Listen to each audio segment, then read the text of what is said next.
We are thrilled to have Tim with us again this year. Last year, we were in the the library in person and totally overflowing the library. And yeah, Tim has been a political reporter and columnist for his whole life, beginning in Ventura. And for the last 20 years, he's been here at the state capitol. And he's won numerous awards. And he used to do something like this for the League of Women Voters when he was in Ventura. And he's not going to tell us how to vote, but he will tell us what's going on behind these propositions, who and why and so forth, so that we can understand. You don't get the full picture from the ads, I think most of us have noticed. So go ahead, Tim. All right. Very good. So by virtue of attending tonight, all of you will receive your citizenship merit badges. You should know, as residents of California, you're a little bit special. There are 21 states that allow citizen-generated ballot initiatives, direct democracy, they call it, and only 8, including California, of course, that provide for the whole array of proposals, including referenda and recalls. And since they were added to the California Constitution in 1911, there have been 3,523 ballot proposals before this year. Only 36% have succeeded, which suggests accurately, I think, that the default position of many voters is to vote no. As a political reporter and columnist, and before that as an editorial page editor, ballot propositions were always one of my favorite things to write about, because once you strip out the deceptive advertising, all the slick talking points, they're fairly pure things. The language is written in black and white, and people have to choose based on the policy, not a candidate's political party or his text messages to his girlfriend, or whether they actually had a bone spur. You know, all these stuffs that are unrelated to policy. So I like that they're about ideas. So again, congratulations on choosing to become informed. I do want to offer one disclaimer. I've been paid over the last couple of months by campaigns of 3 different ballot propositions to ghostwrite op-eds that argue for one side or the other. I have no financial interest in the outcome. And of the $500 million that's being spent this fall on these ballot measure campaigns, my share of the revenue has been, shall we say, minuscule. We will go through the propositions one by one, taking clarifying questions after each. And my hope is that after we've been through them, those who want to stay around, we could have a more, prolonged discussion if you're interested. And as I suggested to some people who were earlier, if you have your official voter information guide from the Secretary of State on hand, it might be useful to have it handy. So it's very helpful. But in addition, I want to call your attention to some other resources. And there's the introduction page. Some other resources. Of course, the Secretary of State has the full text of all the propositions online. The text is not included for any of the measures other than the bond measure. And if you want a quick review of what these are about, you can go to calmatters.org. If you're not familiar with it, that's a nonprofit news site that's very good. And they have 1-minute videos on each proposition to give you a little reminder. If you want to figure out who's paying for all these ads you see on TV and on Facebook, you can go to this website to get your top 10 contributor lists. I want to give a shout out to calvoter.org, which is a nonprofit that's a favorite of mine. They used to be based in Davis, run by Kim Alexander. And if you go to their website, they put out a song every year. And I thought because of DCC's ukulele prowess, you might be interested in their campaign song this year. And then another thing is there's a website called Ballotpedia. That's a nonprofit, nonpartisan website. And they're actually quite good. And you can see from their website, oops, that's not it. No, here it is. their website. Each of the propositions, it has the whole overview. You can get to the text. Here's a summary. And I want to call attention to one thing that they do that I really like, and that is they provide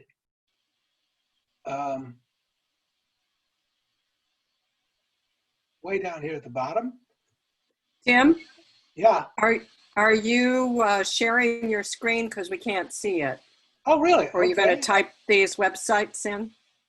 Okay. Probably because when I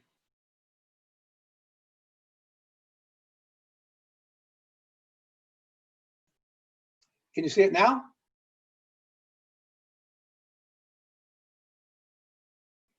Yes. Yes. Yes. Okay, you yeah, can it's see it. Ballotpedia. And the one thing that they have that I like particularly is they have media organizations that make recommendations. They have links to those, and I think that's I can tell you that as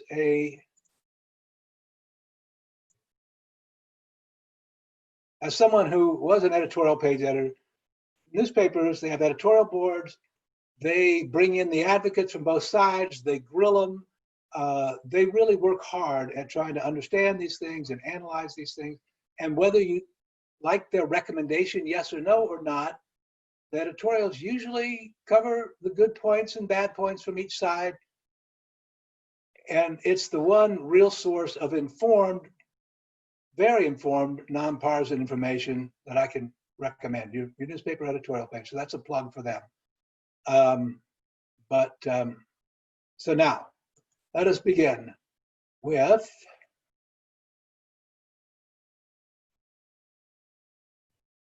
Proposition 14. So this may sound a little familiar to those of you who voted for a while in California. Back in 2004, voters approved a $3 billion bond that this will then replace. Proposition 14 authorizes $5.5 billion in state bonds for stem cell and other medical research. There's a portion of it that's set aside for research and therapy of Alzheimer's and Parkinson's, strokes, and other brain and central nervous system diseases. It's been endorsed by a wide range of patient advocacy groups, research institutions, State Democratic Party, California Church Impact.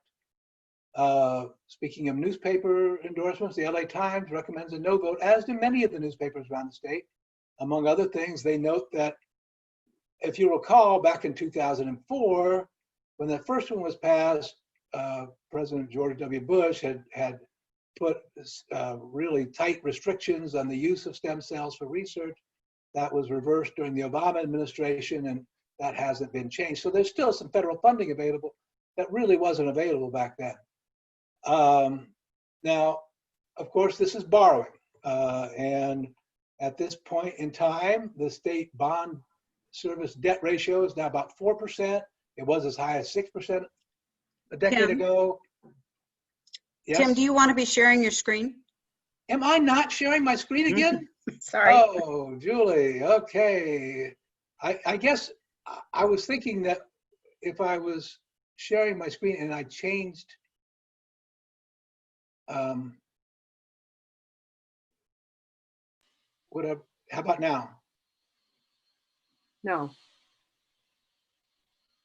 How about now? Yes. Okay, Yes. sorry about that. So this is the summary of what I just said. So we're talking about the bond service debt ratio, now about 4%. It was higher than that a decade ago. I think most experts say 4% is about the sweet spot.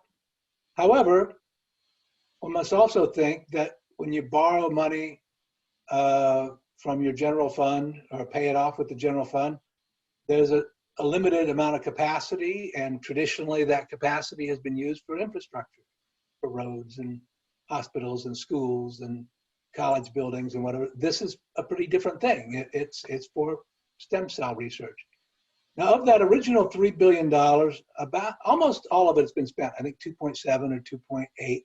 Most of that money has gone to UCs and other nonprofit research groups. There hasn't been any of the dramatic if you remember when this was first being floated and stem cells were really kind of new, there was a great hope that, cures for a variety of diseases, Parkinson's and others, were just around the corner. That hasn't happened, but there's been some therapies that have been funded by research from the original bond that have made real differences, that have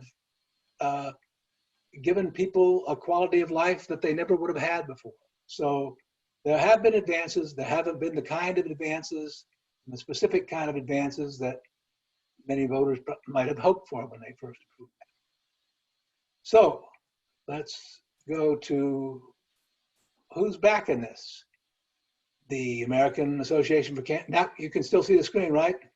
Mhm. Thumbs up. Okay, all right. So the American Association for Cancer Research, the Diabetes Association, Sinai. There's no organized campaign against it, but as I mentioned, several of the state's larger newspapers have recommended against. There's no money being raised to oppose it. There's $12.6 million that's been promoting it, principally from a former housing developer, Robert Klein, was the author of the first bond. He's now chair of the agency that implements it.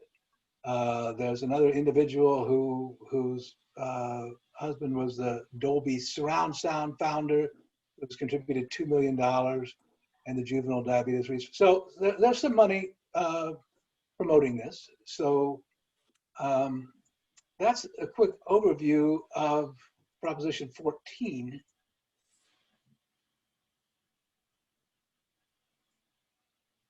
So if anybody wants to, I'll move on to Proposition 15 unless there's some specific clarifying kind of questions anybody wants to raise it right now. All right, I have a question. Al Colombano. Sure. I'm just curious. I'm all for this research, but what about this additional borrowing by the state in the light of the current deficit we're going to be having with COVID? Well, I mean, obviously, borrowing is always a concern. You've got to pay the money back with interest. As I noted, at this point in California's financial situation, the debt ratio is, reasonable, 4%. But yes, every dollar that goes to pay principal and interest on these bonds is a dollar that could otherwise go to schools and universities and healthcare and all the other things the state provides. So yeah, that's kind of just a fundamental question of what you think of borrowing and whether this is an appropriate thing to borrow money for. That's really what it comes down to when you make your decision on yes versus no. Thank you. Tim, you said the LA Times is not endorsing this and a number of other newspapers are not. Do you know why they're not? They're all recommending a no vote. And I think they don't think that it's an appropriate use of borrowing with the state. And they also argue that what it might have been back in 2004 when no federal money was available and all those restrictions were in place, that it's less so now, that there are other sources of research funding that are available now that weren't available when we first started down this road. Thank you. Hey, Dad, I got a question. Okay. The medical agencies that are supporting this, do they make new claims now about what research or developments they're hoping to accomplish with the money? Well, I think I've got a story somewhere on my phone. I think that runs down some of the advances that have been made, but most of the money, and a specific amount of the money is for diseases of the central nervous system, and I don't know if you guys have been down to UC San Diego area at all in recent years, but my goodness, the biomedical industry is really going great guns in California. There's a lot of research being done, and you know, a lot of it's just pure research.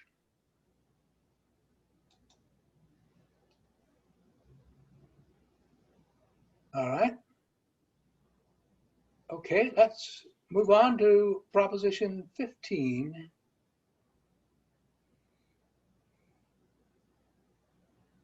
Proposition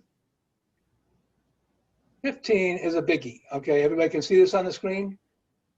So this is one that, as those of you who have been residents of California for a while know, that ever since 1978, when Proposition 13 passed, it's been the third rail of California politics. No one has ever dared touch changing the way property taxes are assessed and collected.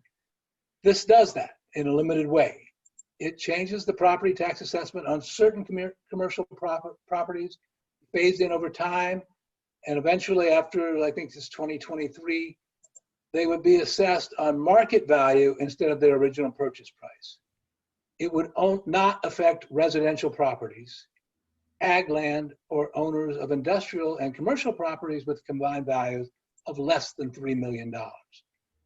So those of you who are homeowners in California, you know probably how the system works. When you buy your house, whatever price you paid for it, that becomes the base value of that house, and it stays that.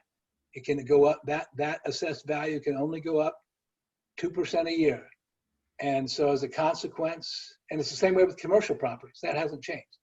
So if you bought an office building in 1992 and you paid $12 million for it, your base value of it for tax purposes is $12 million, again, increasing slightly every year. But that property might be worth, I don't know, $30 million today. So this would, for those kinds of properties, they would be reassessed based on their current market value and then taxed. And the tax rate would remain 1% as it is now. So they would be, the 1% tax would be levied against a higher value. It could raise a lot of money. It's estimated to generate between $6.5 and $11.5 billion annually. And the property tax, the way it's distributed is 60% goes to local governments, cities, counties, special districts, 40% to schools. And if I'm wrong on that, Mike Coleman can jump in and slap me or something. I don't know. And this measure is endorsed by the state Democratic Party, Governor Newsom, a lot of education groups and labor unions. It's opposed by the Chamber of Commerce, business groups, the state Republican Party. Now, let me quickly move on and show where it comes. Again, I mentioned most of these groups here, the opponents. As you can see, a lot of money is being spent on both sides of this initiative. Most of the pro money is coming from the California Teachers Association. Mark Zuckerberg and his wife, I don't remember, is it Cecilia Chan? But they're nonprofit, and another nonprofit community foundation. And the opposition, the California Business Roundtable, is all companies in the Fortune 500, the California Business Properties Association. So you can see this is a big deal. It's a lot of people have a lot on the line in this one. So anybody want to throw out some questions to further explore Proposition 15 at this point? Tim, our property taxes only change when we sell our house and Correct. move to it. Would these commercial properties change only when they are sold, or will they be reassessed yearly? No, their value changes when they're sold now. They're treated the same way as residential property, whatever year they are sold. However, you know, for the last 50 years, there's been a pretty big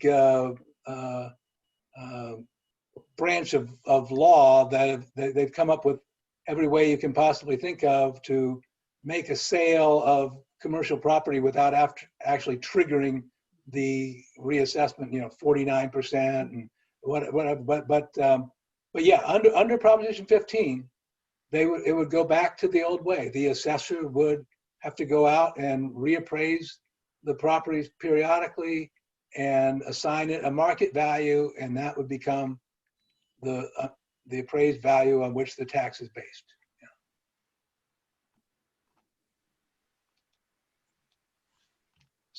So Mike, did I get the property tax distribution right? Okay, all right. Okay, let's okay. A local comment Sure. is the Brindley building in downtown Davis. That sold a while back, and it had been in the same family. It's a full square block plus. It had been in the same family for over 100 years, and then it sold, and all of a sudden the property taxes, the new owner was paying a whole lot more property taxes due to the reassessment, and then raised the rents, and a bunch of people left, and so there was a downside of that. Yeah, obviously, actually, they had the reappraisal at market value by virtue of establishing a new market price. Yeah, Right.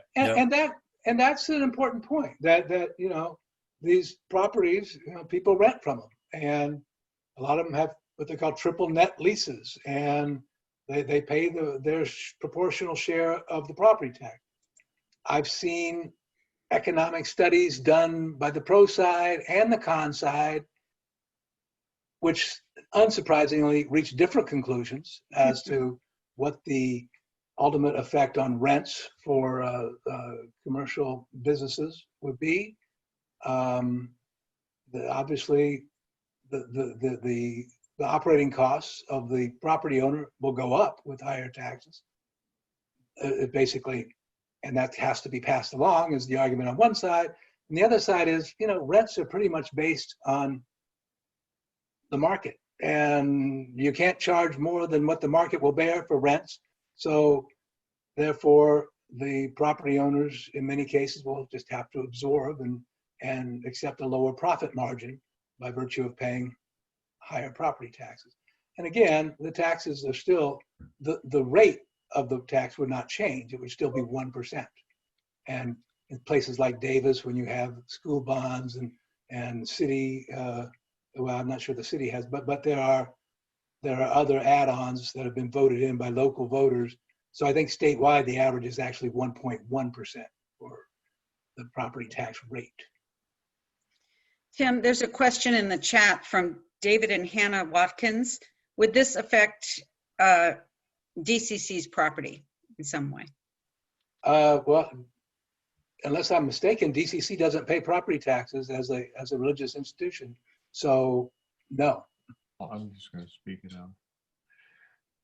Tim? Yes. This is Roger Kingston. A few years ago, I remember hearing that residential property changed hands much more frequently than commercial property, and that since the time that Prop 113 was passed, the proportion of property tax that was paid has been increasingly on the residential property, and that business property tax share of the total tax base in the state has been decreasing. That's exactly correct. Do you have any information about that? Well, that's exactly correct. And I saw the numbers recently. If I recall, it used to be kind of 50-50, and now it's more like 75 residential, 25 commercial. Obviously, when we sell our homes, we don't, get fancy real estate transactions that we can do it without triggering a change of ownership. And in the commercial side, they do that. And just generally, commercial property. I mean, Disneyland has been under the same ownership since 1978. And so it still has its 1978 value locked in. And American families, California families tend to be more mobile and move around more, so they buy and sell their houses more frequently than commercial property. Yeah, and interestingly, there's another proposition that we'll talk about here a little later that deals also with that. But this is one, I think, it's going back to a question earlier about the revenue in the face of the declines from the COVID recession. This is a significant new source of revenue that would, much of it would go to schools and to local governments. Well, all of it would go to one of those two sources, although with the schools, there's a formula, and the state money and the property tax money kind of move like this. But nevertheless, it's a big source of new revenue at a time when one could argue that revenue is going to be important to maintain our services. I'd like to make one point. Yes. Right now, you could have two businesses doing virtually the same kind of business.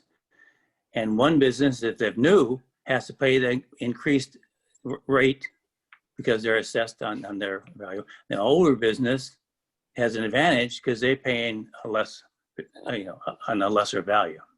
So Exactly. Disadvantage for a new business. Yes, that's an argument that this whole idea of the split role of treating commercial properties differently from residential properties, that's an argument that's been made for many years here, that it really disadvantages newer businesses because the older businesses have an unfair business advantage with lower property taxes. So, all right, let us move on to Proposition 16. Another controversial one. It's only 4 words long, however.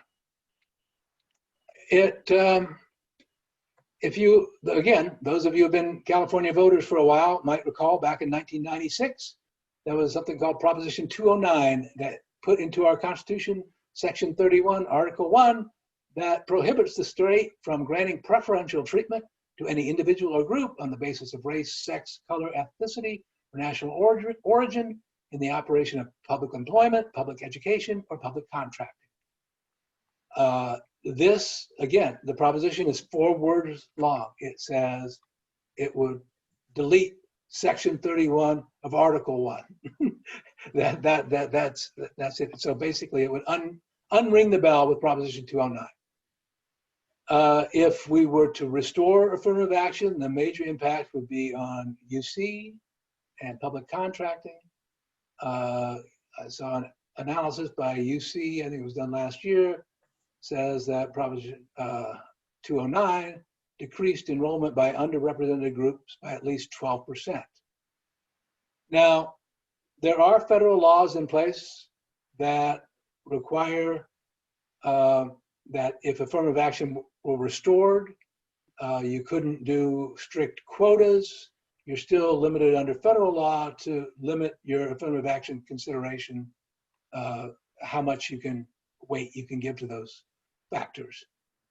But this is it. This is affirmative action, yes or no, is what Proposition 16 is. We have, again, the governor, the CSU, the community college, for it. Interestingly, the Asian community is very concerned that because if you look at as a proportion of the population, the UC enrollment has much higher Asian enrollment than as a proportion of the population.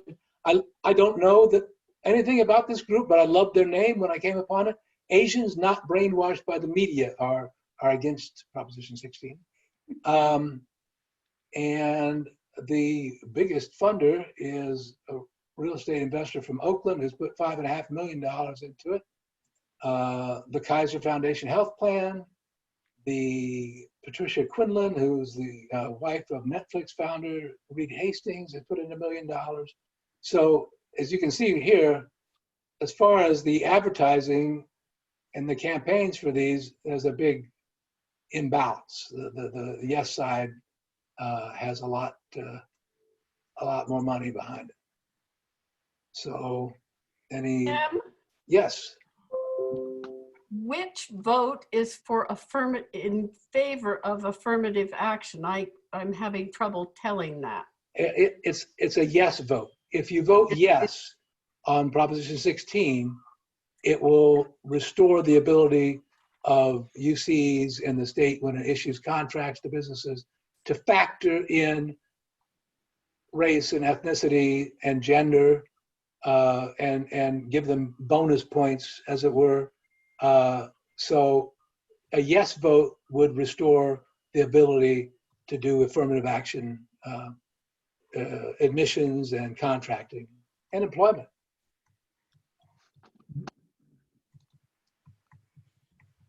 Okay.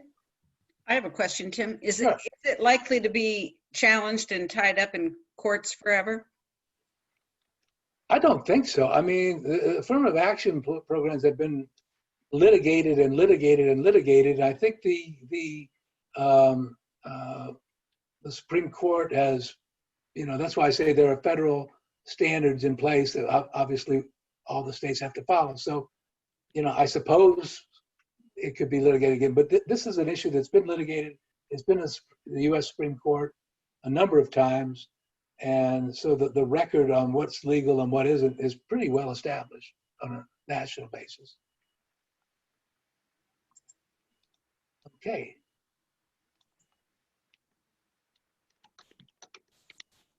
So Proposition 17, pretty straightforward one.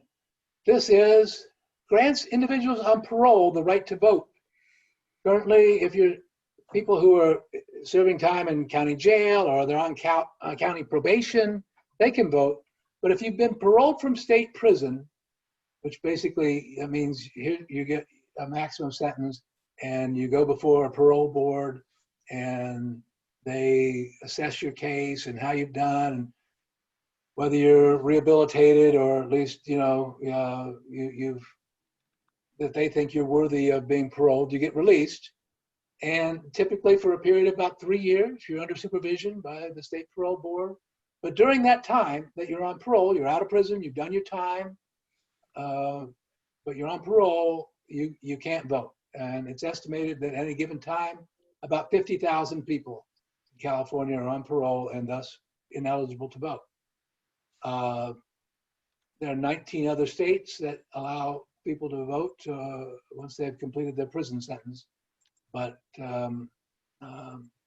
so that's the crux of Proposition 19. So someone on parole from state prison be allowed to cast a vote.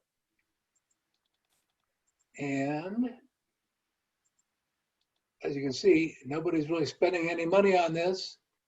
The State Democratic Party, the Probation and Parole Association, Black Lives Matter, National Council of Jewish Women, the fourth, and the group Crime Victims United is the principal organization opposing this. So we want to, again, this one's pretty straightforward, and I think it just kind of just depends on how you feel about the nature of crime and punishment and the right to vote, and balancing those two things. And I think that's a pretty personal decision. But any further questions on that one? And if that one was straightforward, the next one is even more straightforward.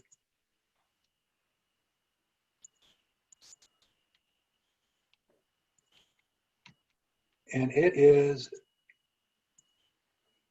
to allow, Proposition 18, allow 17-year-olds to vote in the primary election if they'll turn 18 before the general election. Now, under current law, 16 and 17-year-olds can pre-register to vote in any election that takes place after their 18th birthday, but they can't actually vote in the primary. So the rationale is if they're going to be allowed to vote in the general election in November, they should be allowed to participate in selecting the winner. You know, if they really like Bernie Sanders and they thought that he should have been the Democratic nominee, and they're going to end up voting for president in November, then maybe they should have had the right to help select who the party nominee would be. But it should be noted that there are other issues that can be on primary ballots, local candidates, local issues that are the final decision is made. So this would be some 17-year-olds who are almost 18 would be able to participate in those decisions too. Again, it's got the Democratic Party, the League of Conservation Voters, the California Association of Counties, California Labor, and the opposition is from the Howard Jarvis Taxpayers Association, the California Republican Party, but nobody's really spending any money on this one. So, questions? As I said, that was pretty straightforward. Depends on what you think of your local teenagers.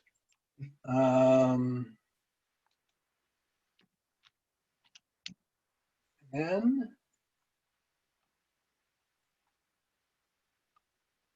Proposition 19. Okay, this is the one I referenced earlier, the second one that has to do with property taxes. This would allow homeowners who are 55 and older to transfer their lower property tax base to a new home anywhere in the state, regardless of the purchase price, as many as 3 times. Under current law, a homeowner within the same county, or there are like 5 counties that allow for reciprocal things, where you can transfer your lower Proposition 13 tax base one time, and only if the new home that you buy is less expensive than the one you just sold, and you can do it only once. The idea is to make it possible for older folks to downsize and keep. So as an example, if you bought your house in 1995 and you paid $200,000 for it, and you now want to move to a smaller place, and so you still got that $200,000 base assessed value from your original house that you've had all these years, you can buy a less expensive, smaller home, condo, whatever, in Yolo County. And actually Yolo County is one of the 5, so we can also do it to 4 other counties. I don't know which ones they are offhand. And we could, and so say we sell this our old house for $600,000, and we buy this new one for $580,000. Well, now we can still use that original $200,000 base when we originally bought our house. So this would make that you could do it anywhere in the state. You wouldn't have to buy a cheaper house, and you could do it 3 times. It also, now the rules for inherited property, heirs now retain that lower tax base on a house. If mom and dad lived in a house 30 years, they still got the 1990 property tax base, they die, it's passed on to you, you still have that 1990 property tax base. And no matter what, and you can rent it, and you get the income as a landlord, and you still have the lower property taxes. This would change it. This would say, okay, you get that, the heirs get that tax break, but only if a child or a grandchild uses that house as a primary residence within a year. So obviously it gives us some time to make a decision, but it does kind of close that inherited property loophole. And that wouldn't apply to farms, but does to houses. And the revenues from the higher property taxes, and which is why if you look at your mailers, you see a firefighter on the front of it, and this question about how much that would actually be would go to fire protection. The Realtors Association is the big proponent of this. They tried a similar one a few years ago, either 4 years ago, I think it was. It was a little more generous on, I think it had an unlimited number of purchases. It failed. So this is kind of something they put in this one with the change for inherited property that I think has won them some support. And now they're back again. Actually, they were going to do an initiative, but they persuaded the legislature to put it on the ballot. So, and you have the governor supporting it, the firefighters, and again, a big imbalance of spending. It's $57.5 million, almost all of it from the realtors, the California and the Nationals, and only the Howard Jarvis Taxpayer Association, God bless them, any increase in taxes, even with the change on inherited property, they're going to be against, so they continue to be against. And the Los Angeles Times and other media have weighed in against it. The primary argument being, we already have a system that gives all the breaks to older established homeowners. This just keeps piling on all the breaks to older established homeowners.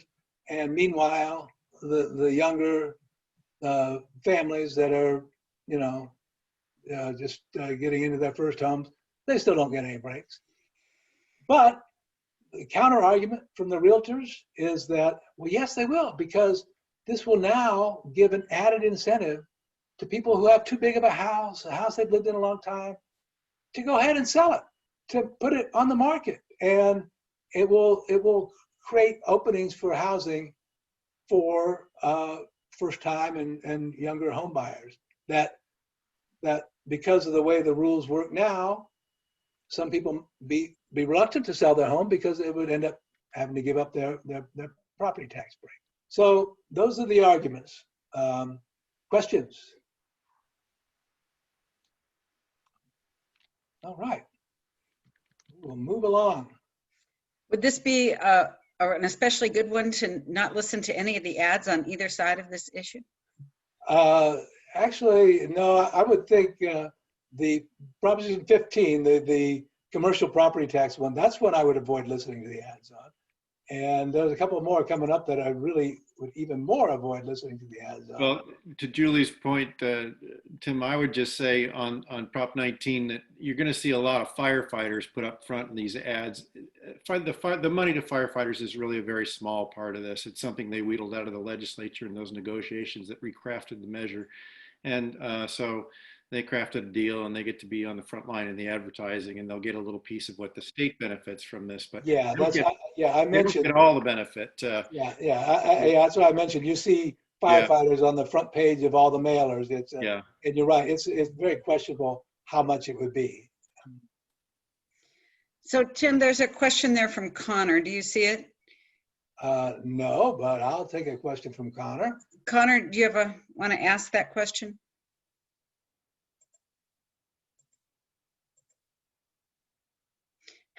Unmute. Is he muted? We're muted over there. This is there we go. only for downsizing, just like the existing proposition or the existing law? The existing law is if you stay in the same county and you buy a less expensive house, you get to carry over your tax break. Yeah, and you said for less expensive, is this still going like to the less expensive route, or is it saying that you could continue that and go more? This one you could buy a more expensive house and still get the tax break, although you would pay for the difference. You would pay for the difference. You would pay higher taxes. But if you sold your house for $500,000, you bought a new one for $550,000, you would keep your break for the first $500,000 value of your new house, and you would pay an additional tax for the $50,000 that your new house cost more than your old house. Okay, thank you. Okay. A question from the Watkins about the net fiscal impact. Would it be a net gain in revenue or loss in revenue from the two different, the inheritance thing and the transfer of property taxes? And the answer is that it really depends upon the county that you're in. on what are people moving in with lower base values or leaving with lower base values, and so then the property sells and is actually going to be paying higher taxes that it wouldn't have otherwise, and that's going to have different effects in different counties as well as the inheritance. It's very hard to speculate how much additional churn in housing this will generate. I mean, how much of a dampening effect does this have now on houses? I think the fiscal impact is very speculative. Yeah, but the LAO has to give one. So. Hey, Dads, Brennan, I got a question on this one. Okay. Does this apply retroactively to inherited properties? And do we have any sense of what the scale of inherited investment properties on the market is? No, it wouldn't apply retroactively. But the LA Times, I think this became a big issue a few years ago. The LA Times did a story on these heirs that had these fabulous, huge beachfront houses in Malibu, and they were renting them out for outrageous sums of money, and they were paying, $1,000 a year in property taxes. So I think that really called attention to what a situation this had created. But I don't know that there's I'm not sure what the experts have estimated what the additional revenue from that would be, but there would be some. I mean, that's a pretty big loophole. And so don't start thinking about inheriting this house, Brennan. And that's not retroactive anyway. So. Tim? Yes. What would happen if you sell your kids a house for less than the market value? Ooh, that's a good question. I would assume. I mean, the market value is the price that you pay. So when it goes to the assessor, to the county recorder's office, and that price is the price, and that becomes the base value for residential property. So, I mean, if you sold it ridiculously undervalued, somebody might raise questions, I guess. But Mike, do you have But they would have to be the primary resident. That child would have to be the primary resident. But if it's a vacation but house. if they sold it, it's they wouldn't have to. But Yeah, they're not, that- if they don't sell it. But if That's they're, actually a good question. I'm not, obviously, if you sold it for somewhat below market price, that would raise no eyebrows. But if you sold it for half the market price, I'm not sure whether that would trigger any sort of issue. Yeah, that part of the law wouldn't change from current law, but it's a good question for our county assessor on how they handle such things. So, yeah. Oh, okay, yeah. As Connor just noted in the chat, they've been researching that issue themselves, and it's a complicated question.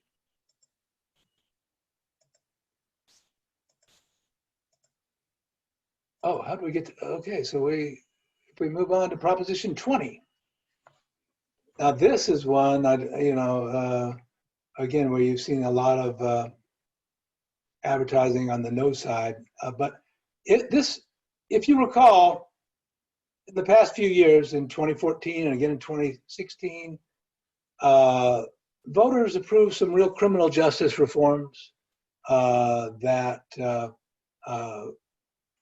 the result was basically lower prison sentences, changes in parole, more time sentences that are served in county jail as opposed to state prison. And this would undo some of that. It would restrict the parole for some nonviolent offenders and impose felony sentences on some theft crimes that are now treated as misdemeanors, and require anyone who's convicted of specified misdemeanors to submit to DNA collection to put in the state database. As of now, only those who are convicted of a felony or charged with certain felonies have to have their DNA samples taken and put into the DNA database. The proponents argue that this criminal justice reform has gone too far, that we need to scale it back a little bit. Particularly some of the theft-related crimes, they want to make a felony out of what they call serial theft of commercial properties. And they want to make it, right now, the threshold on the value, whether it's a felony or a misdemeanor, I believe is about $950. If you have your pamphlet, you can get these numbers. And they want to make it so, well, but if you actually steal cash, if you steal it out of somebody's cash box, and then the threshold will be lower, and then that would become a felony.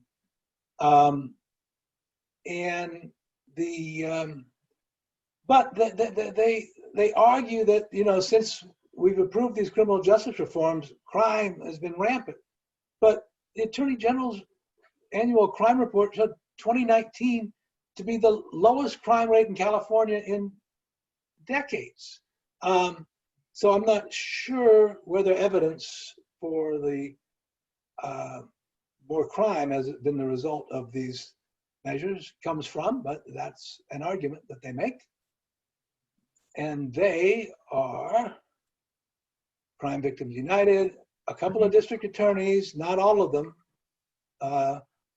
And interestingly, Devin Nunes has, instead of running for using his own campaigns to promote himself or to attack his opponent, he's been spending most of his campaign ads running TV ads in the Valley for Proposition 20. So anyway, so I have to list him as a supporter. Not all. Governor Brown, this is the one proposition that former Governor Brown has really become engaged in this year, because many of these reforms were his. And so he wants to keep them in place. So he's actively campaigning against it. The ACLU, the Public Defenders Association. Again, it's about 2-to-1 against on the money raised, but not enough to do TV. You just send out some mailers and that kind of thing. But it's the Correctional Peace Officers Association is the main, which is the prison guards union, is the main contributor to the I'm going to vote no. the S side, and some police organizations. Now again, Patty Quillen, whose husband is the founder of Netflix, has put a lot of money, $2 million, into trying to defeat this, as has the Chan Zuckerberg Initiative and another billionaire philanthropist family. It's always interesting to me how many billionaires there are out there who like to spend a lot of money on ballot propositions. And I guess it makes sense. Again, it's for an idea, and there are no contribution limits. You can contribute as much as you want. So it gives them, if they're passionate believers in criminal justice reform or in social justice or whatever they're passionately interested in, they can try to make a difference that way. Okay, questions on this? All right, well, how are we doing for time? Okay, we're about an hour into it. All right, well, we'll keep going. We're Proposition 21. Now this is one we talked about, paying attention to the advertising or not paying attention to the advertising. I find it really interesting that neither side uses the word rent control in promoting this. If you look at the arguments in the ballot, in the voter information pamphlet, nobody uses the term rent control. I don't know what, maybe the proponents think it sounds too socialist, or and the opponents think it sounds too appealing. I don't know, but that's what it would do. It would expand the ability of local government to enact rent control on residential property. As it is now, there are several big cities, LA, San Francisco, Oakland, that have rent controls that were in place, but they cannot apply those controls to single family homes, only apartments, and only to multifamily housing or apartment buildings built after 1995. And they when a vacancy occurs, the new rent for that vacancy can be set wherever the market will bear. So you can't do, so there's a locked in vacancy decontrol, they call it. So that's the law now. Well, Proposition 21 would say, okay, you can do, we're going to make it so that you can apply your rent controls to any residential unit more than 15 years old. So the idea is you give the person who invested the money into building this housing duplex or condo or apartment building a period of time where there's no controls on what they can charge to get their investment back. But after 15 years, they go into the pool where their rents would be subject to, rent increases would be subject to limitations. Although cities would be allowed to apply the rent controls, and again, it's all permissive. Whether you would have rent control in your community would be entirely up to your city council or your board of supervisors. But this is, again, permissive.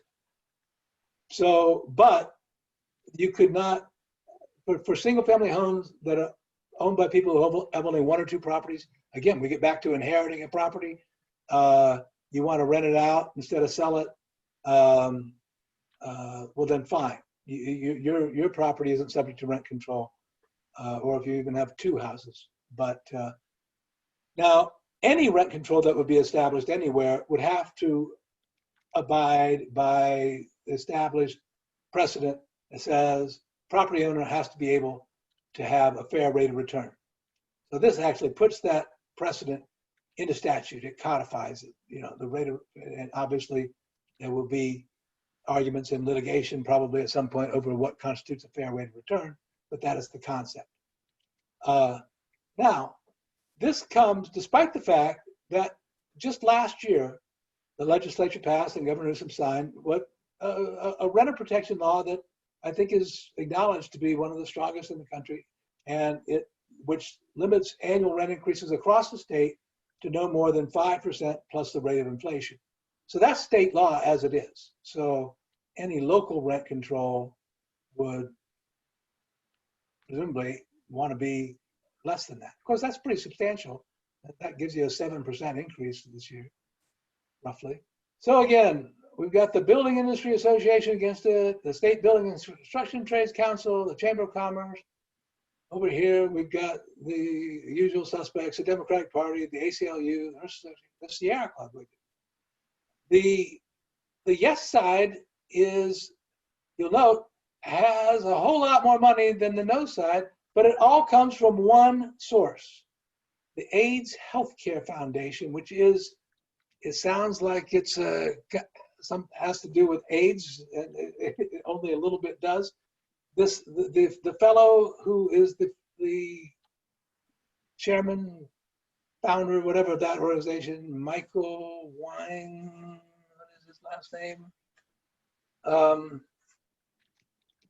Whatever. He put this a similar proposal before voters 2 years ago. He lost badly. He's back again.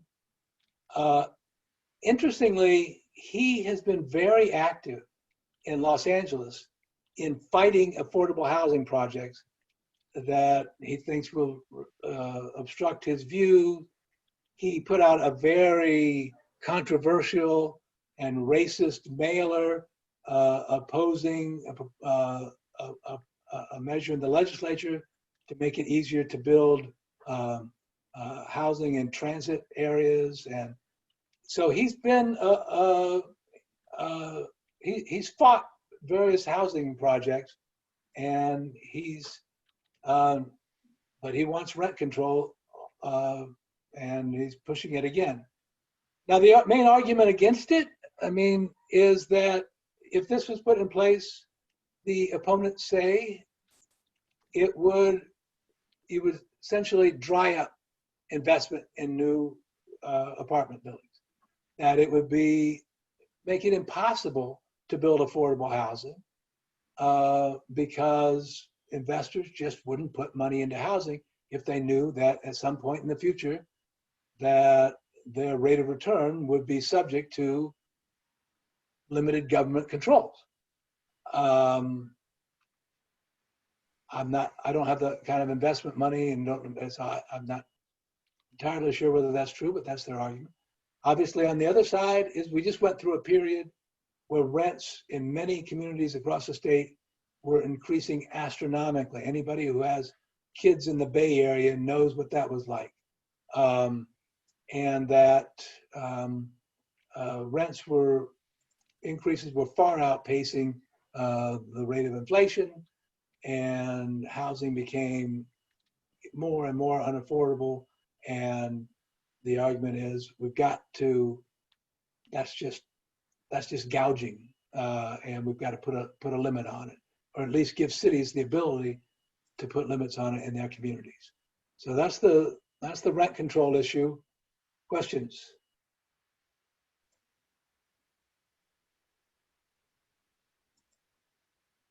Yeah.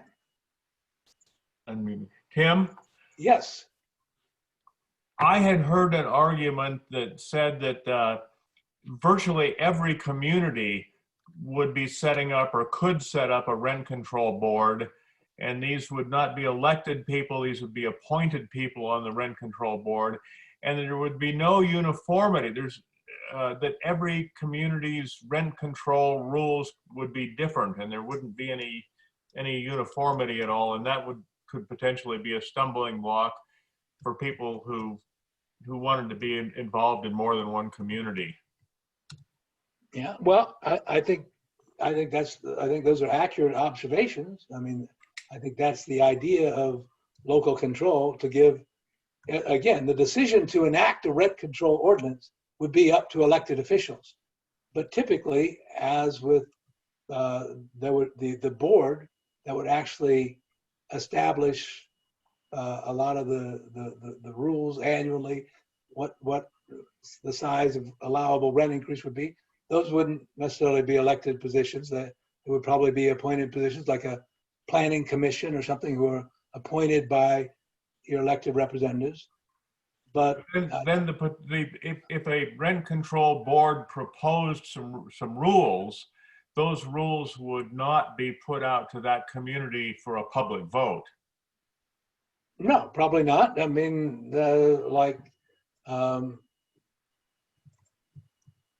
I don't see why they. I can't think of an example of something where that happens now in anything. I mean, well, in homeowners associations, it certainly does. If the sure. board Yeah, wants to put a rule into place, right, it has to be put out to the members of the homeowners association. But a public agency, public agencies adopt rules all the time that never. They would probably have to be adopted by the city council, and then they'd be subject to referendum if there were a bunch of people in the community who wanted to referend that decision of the city council and have it.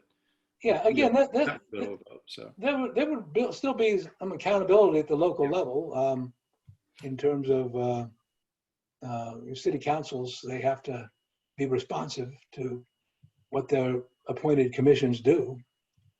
Okay, thank you.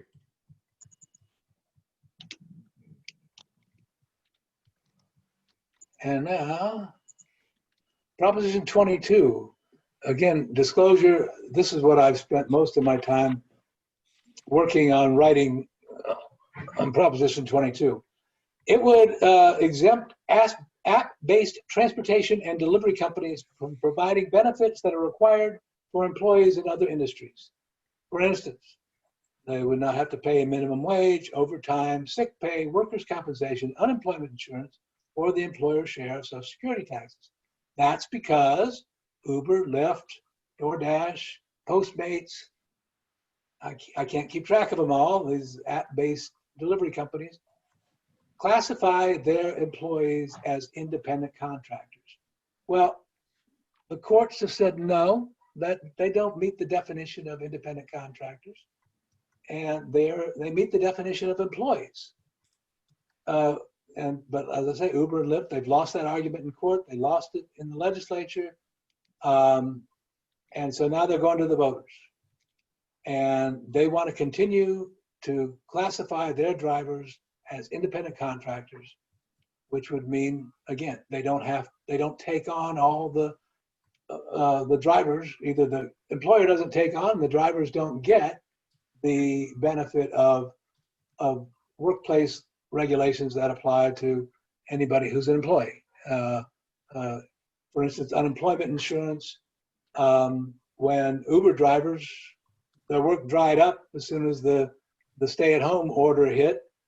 Well, it took an act of Congress to create a whole special category of unemployment assistance for them because they technically never had an employer who paid into the unemployment insurance system, so they weren't eligible for regular unemployment benefits. As I say, fortunately, Congress stepped up and created a special category of unemployment insurance for gig workers. That's totally funded by taxpayers, as opposed to the unemployment insurance fund, which is funded by employer payments. But Proposition 22 does create certain benefits for drivers that they don't now get. There's a limited form of workers' compensation that would provide insurance for those who are injured or disabled on the job. However, the length of the disability benefits and the amount of the medical payments are capped, which is not the case under traditional workers' compensation. And significantly, they would make, for drivers who work more than 15 hours a week, they would make a contribution to purchase health insurance premiums under Covered California, under the Affordable Care Act. So, and if you worked, the more you worked up to 35 hours, I think, at that point, you would get pretty much the whole premium, your share of premium covered for a health policy under Covered California. So that's arguably a significant benefit. It also says that drivers will be paid at least 120% of whatever the prevailing minimum wage is in their jurisdiction. You know, minimum wages differ now from San Francisco to Oakland to Sacramento, because cities have their own minimum wage ordinances. However, that hourly rate would be calculated only on what they call engaged time, which is the time when, boom, you answer a call, I'm going to go pick that person up. You pick them up, you drop them off, that period of time only. They would not be paid for the time they spent waiting for the next call or driving back from some remote area to some place where it's more likely they get another job, or if they want to gas up their car, or if they want to clean it out for the next passenger. All that would be unpaid time. So the opponents to Proposition 22 say basically it would still be a sub-minimum wage.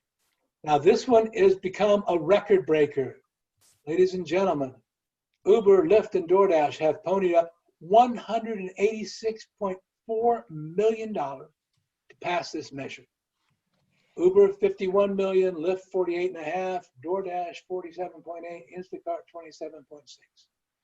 So, and that in the long history of California ballot propositions on oil, on tobacco, on insurance, nobody spent this much money.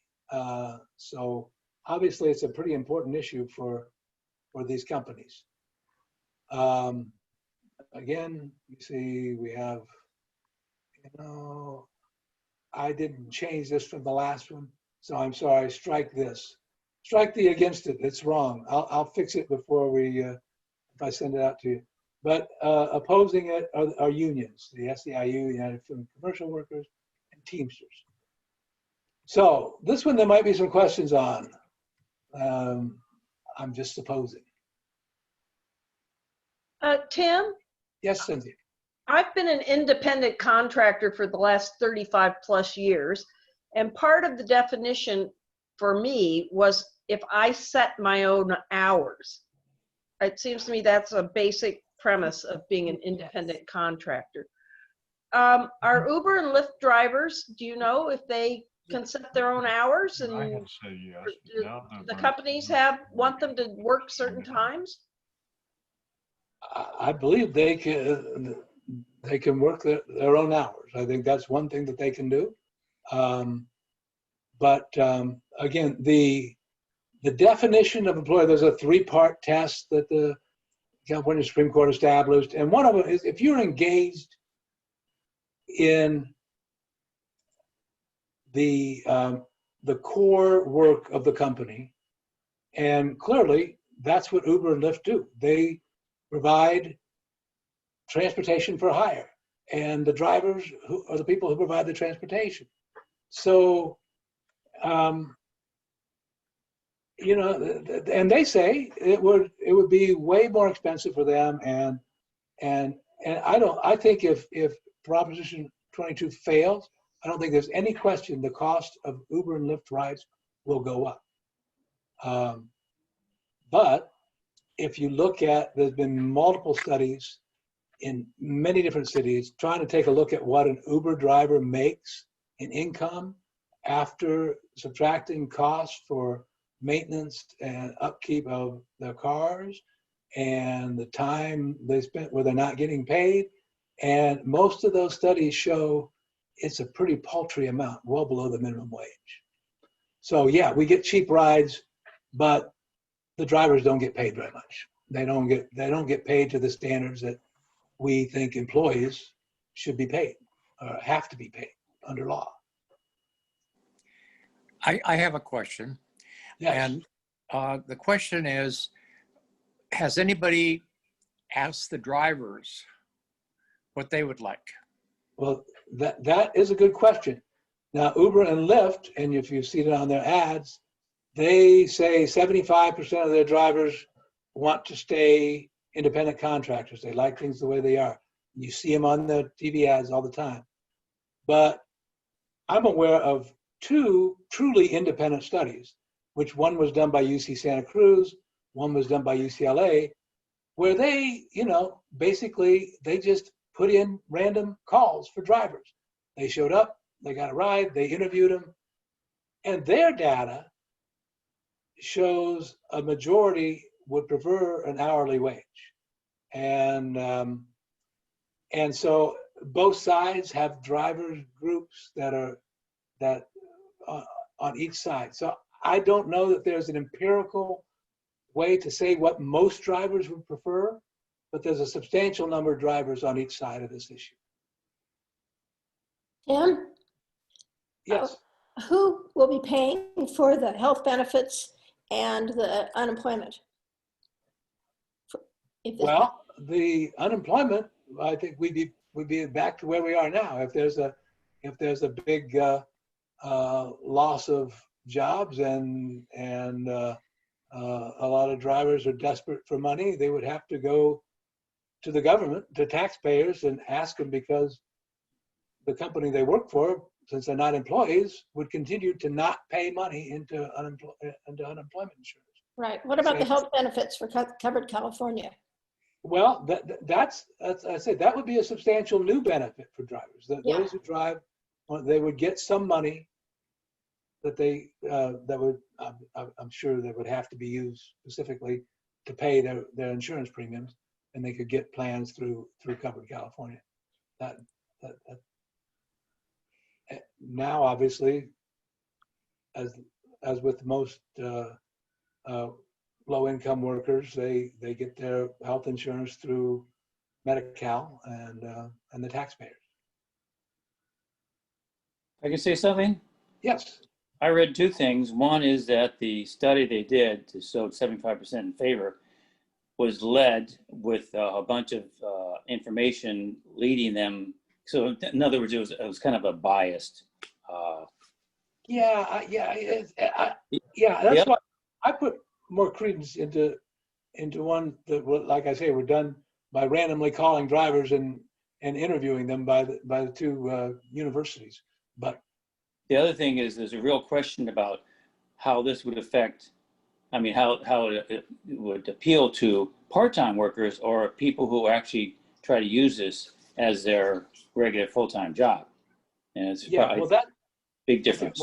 Yeah, and that's, to me, that's kind of a core issue. And again, pointing to these independent studies, the drivers, and I think it's true that of all the people who are in the system, in Uber's system or Lyft system, the percentage of the people in that pool, most of them work part-time. But of those who do the work,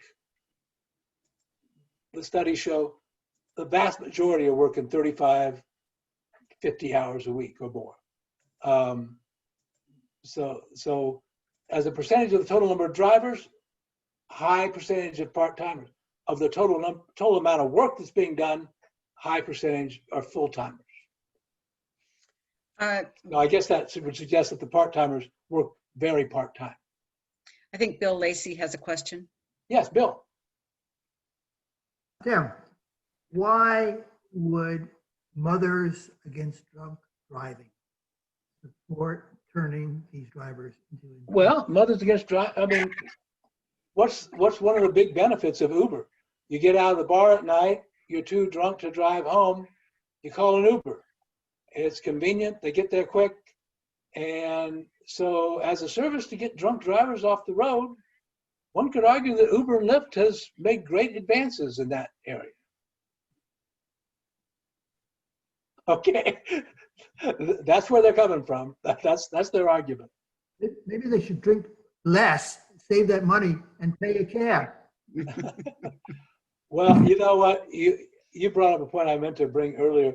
You'll notice I've not put on any of these, and actually it applies on this particular one too, any of these propositions, the position of the California NAACP. Well, the California NAACP, despite having that, solid brand name, has been run for years by a woman named Alice Hoffman. And every campaign season, she is all of a sudden featured in the campaigns of all the groups that are spending the most money. So she's showing up in the Yes on 20 literature, where Uber and Lyft are spending $184 million. She's showing up in the No on Proposition 21 commercial apartment owners association is spending all the money. She may be totally sincere. She may come to her positions through some sort of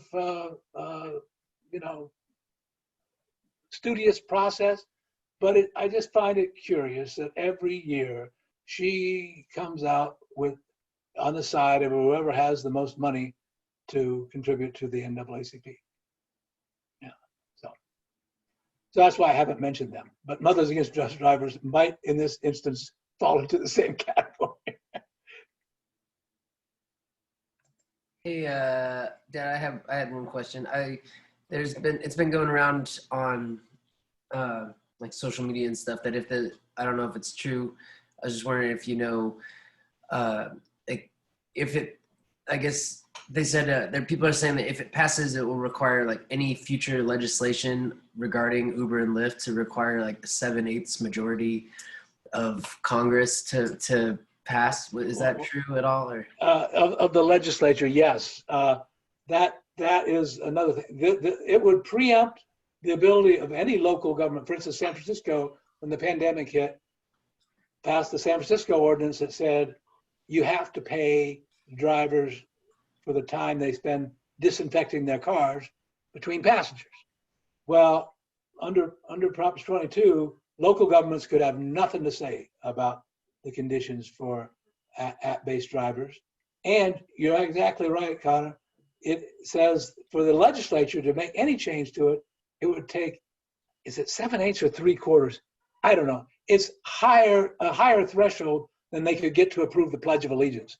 If they could, basically, it would be locked in forever. The legislature couldn't change. so that would remove kind of the ability of communities to like hold Uber and Lyft accountable if they wanted to. Right.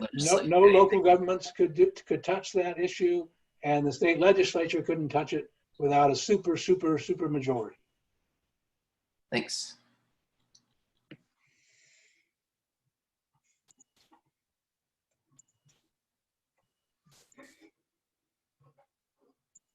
All right, just a few more to go. There's only 25. Okay, 23. Oh my goodness, we've heard this one before too. It's about dialysis clinics. 2 years ago, we had a proposal that would have limited the profits of dialysis clinics. This one is a little less draconian, but it again gets into the regulation of dialysis clinics. It prohibits clinics from refusing to treat patients based on the source of their payment of care. It requires clinics to report dialysis-related infection data to state and federal agencies. And it requires that there be a doctor on site during all treatment hours at all the clinics.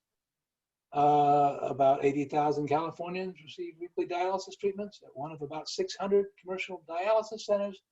2 companies combined own about 3/4 of the treatment centers in the state. Now, why do we keep getting ballot propositions on dialysis clinics?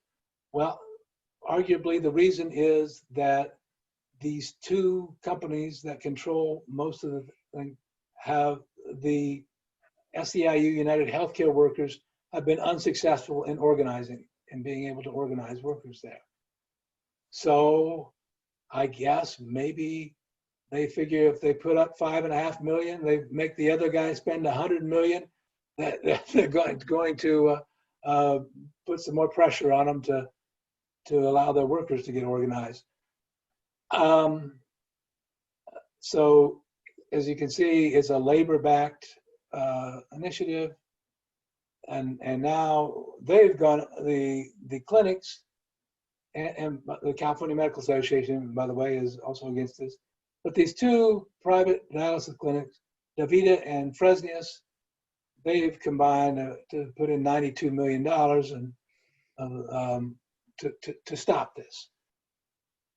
I don't know of any evidence that not having a doctor on hand is at all times is resulted in any really diminution of care. There does have to be a registered nurse during all hours of operation.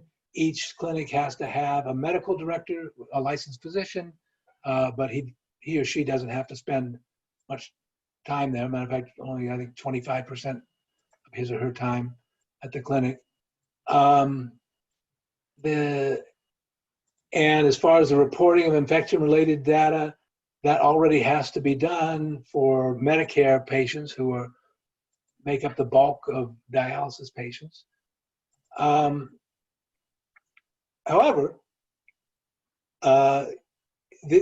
there's a lot of money in this industry. I mean, think of it. You know, you've got all these people who have to come in every week for expensive treatments.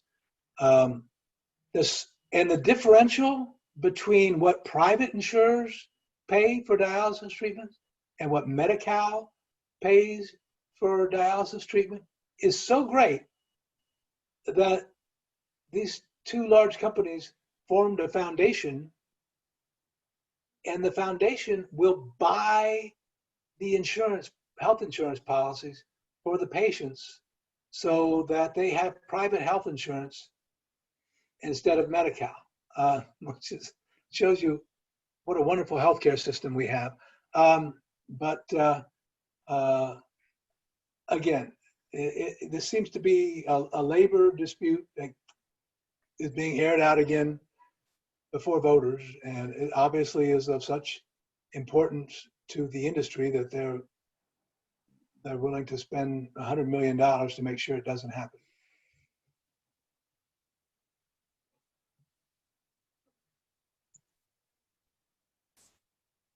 Okay, we're getting closer. Can I do a statement? Yes. This is Tom Wilkes. I'm a retired physician. Okay. I used to work for the, I was a trustee for the California Medical Association. And this renal dialysis is a very convoluted animal. If you have chronic renal failure, you automatically qualify for Medicare. Therefore, most of these clinics are paid for by Medicare. And it's, I can't say this for sure, but it's, I think, a pretty favorable payment. And this, a couple of years ago, they had, like you said, a similar, and it was voted no. And I can't see a good reason to have a physician spend all office hours in a clinic doing dialysis. So that's my statement. Yeah, and I'm going to be voting no on it. I certainly don't think that's an unreasonable position. Again, I mean, I've looked, I can't really see any evidence for a problem that this would fix, but I'm open to hearing some from somebody at some point.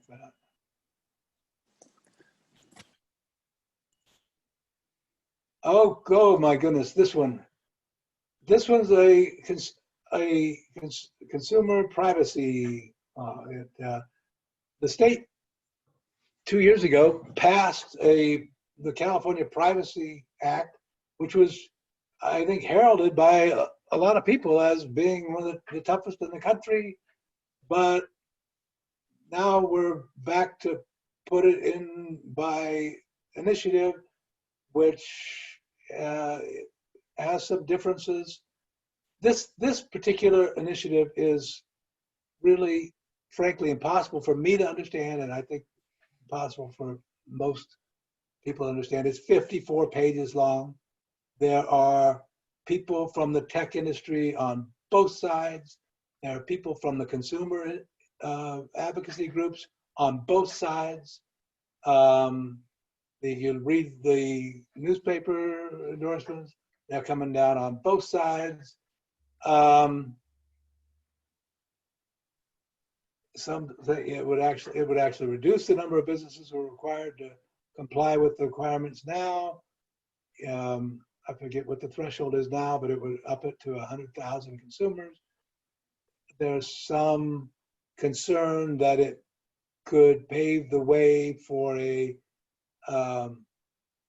pay-to-play kind of thing, where people who opt out of sharing data would end up paying more for their internet access than people who don't opt out. There's just a ton of issues here, and Andrew Yang is the big proponent, by the way. And there's, again, one person, a Bay Area real estate developer named Alistair McTaggart is funding the whole campaign. But over here, I look here and I see the Consumer Federation of California, which, having covered these kinds of consumer issues in the California legislature for years, I can tell you that they, for my money, are probably the most credible consumer organization in the state. The fact that they're against it makes me wonder. So again, big disparity in the amount of money for campaigning on this one. If anybody has any thoughts on this, I would welcome them, because as I say, it's very complex, and I feel ill prepared to give you much more than that little thumbnail description I just gave. Now, the current law, I think if you refer to your voter information pamphlet there, it tells you what the current law is. And you see these now where you are given the choice to opt out on, and that exists. That's in place. This wouldn't, and that would be in place whether this measure passes or fails. So there is a law on the books now in California that's pretty strong on protection of personal data. But the proponents of this say that the legislature will inevitably weaken it, and we need to put it in by voters so that it can only be changed by voters. And by the way, while we're doing it, we're going to make all these very technical, hard to understand changes to it. So anybody have any techies out there or who really can help shed some light on this?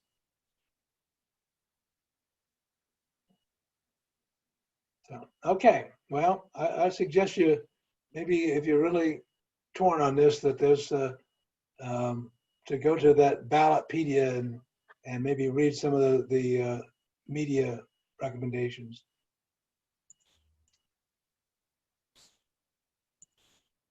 And the last one, Proposition 25. This one is a referendum. In early 2019, late 2018, the legislature passed a law that eliminated money bail and replaced it with a system where the decision whether to release someone prior to trial or prior to arraignment is based on an assessment of public safety, not on how much money somebody has. If they can write a check under the current system, in most cases, they get bailed out. I mean, they're out in a minute. So that the vote to eliminate money bail, the law passed. So they went out and got signatures, and that suspended the law. And at this point, a yes vote keeps the law in place. A yes vote is to eliminate money bail. A no vote invalidates the law and keeps the status quo. As those of you who follow criminal justice reform know, this whole movement to end money bail has become a major issue. Well, I mean, it's been pretty well documented that it's a system that's discriminatory and punitive to the poor. Now, this I find very interesting. When this bill was up before the legislature, all the opposition, all the lobbying, all the arguments against it came from a public safety. We need this money bail system to protect public safety. It was the bail industry. It was prosecutors. It was get tough on crime people. But in this campaign, that's not the argument the people that the no side is using. The no side is using just this argument, and has been raised by some social justice advocates, that it would allow a risk assessment tool, an algorithm, to make a preliminary recommendation to a judge on whether a particular person was a public safety risk or a flight risk, and therefore should be either held in jail or released on their promise to appear. And they fear that this system would perpetuate the discriminatory nature of the current system.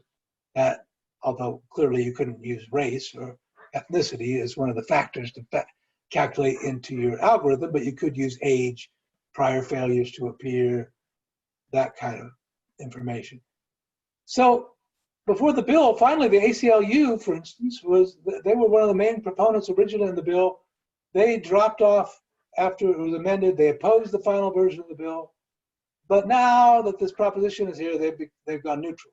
So it's interesting that the opponents think that this is their winning argument, that they've given up the idea of trying to defend money bail and saying, oh, no, this new system would be discriminatory, which I find that interesting that they don't defend it. Again, now this one's about equal, but here's the people who are paying for the against it side. Trident Management Services, which is the Aladdin bail bonds. Bankers Insurance Company, which is an insurance company that underwrites bail bonds. AIA Holdings, another insurance company, Lexington National. Basically, it's the bail industry that's funding the no campaign. The yes campaign here's another billionaire who has made this his issue, put in $5 million, Steve and Connie Ballmer, and also another billionaire couple. But so it's the basically on referendum, sometimes it's confusing. A yes keeps the new law in place. A no is what keeps the status quo in place. So if you think it's a good idea to replace a money bail system, which one that's based on public safety, or whether you just want to keep the current system in place, where whether you're able to get out of jail or not can largely be a factor of whether you can write a check to pay the bail bondsman. That's what a no vote will get you. So, questions on this one? Yes eliminates the money bail. That's correct. Yes keeps in place the law that eliminates money bail. So yes to eliminate money bail. No to keep the status quo. Do the people who oppose it, is there a risk assessment algorithm that's prescribed by the law, or is that just an imagined future? I don't think it's precisely prescribed by the law, and probably each county would come up with its own system. But going back to the point that was made on Proposition 20, which it would take us 3/4 vote or 7/8 vote, whichever it is, to change it. I mean, this would just basically allow to go into place a law that was passed by the legislature. So it could be tweaked, changed, amended by a majority vote of the legislature. So my thought is, in terms of if I were wanting to counter an argument from the no side, would be that, well, yes, if this is a problem, this turns out to be a problem, we can fix it. But that's just one way to frame it. I found it interesting. This is one I wrote a piece on, and when I was researching it, the Judicial Council, which is made up of the Chief Justice of the Supreme Court and a number of appellate judges and a couple of trial judges, they wrote a letter to the legislature in support of the bill that that's being challenged here. And they said that under the current system, there was no way to keep someone with wealth detained.